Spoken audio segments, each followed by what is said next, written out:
Okay, nampak muka aku kau mesti tahu enjin mesti orang kajang. Okay, ini nak update sikit berkenaan kereta BMW F10 ni. Dia masuk nak buat major service lah. Sebab bila kita tanya owner kata dia nak buat engine oil service saja. Jadi bila kita buat full inspection apa semua, adalah beberapa isu yang perlu disettlekan segera.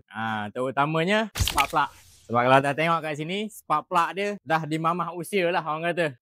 Kondisi dia dah tak bagus. Jadi perlu tukar spark plug yang baru. Jadi kalau kita tak tukar, dia akan makan fuel consumption lah. Dari segi penggunaan petrol tu lah akan lebih tinggi sikit daripada biasa. Jadi kita pakai plug original punya. Pastikan original. Barulah ada kualiti. Lepas tu ada lagi lah 2-3 isu.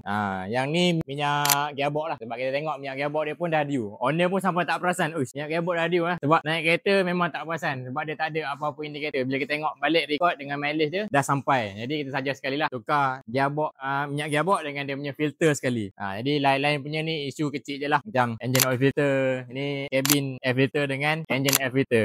Lagi satu kita nak berkongsi sikit berkaitan dengan engine air filter. Kalau tengok macam ni kebiasaannya pengguna-pengguna kereta mesti dia akan tanya, boleh tembak angin tak bang? Boleh tembak angin tak? Kita bukan tak suggest tembak angin bang. Dia kereta ni ibaratnya kita pakai mask bang. Bila kita pakai mask tu kita tak tukar mask, habuk-habuk tu dah melekat kat mask. Pernafasan kita mesti akan rasa sebab kan. Kita rasa berat je pernafasan. Kereta pun macam tu bang. Jadi bila kita tak tukar ni, dia dah ada habuk-habuk kat sini, dia akan makan kau punya petrol. Sebabnya kereta tu akan memaksa angin nak masuk dalam enjin. Jadi lebih baiklah kau tukar. Benda ni berapa ringgit je, 100 lebih je. 20,000 sekali tukar, 20,000 sekali tukar. Jadi kalau kau tak jaga dia punya maintenance, dia akan melibatkan kos-kos lain lah. Dari segi penggunaan petrol yang lebih tinggi, kereta pun akan kurang power dia. Jadi korang tahu dekat mana nak cari doktor kereta korang untuk penjagaan yang terbaik pada kereta konti korang. Contact kita, link kat bawah, okay? Luncur.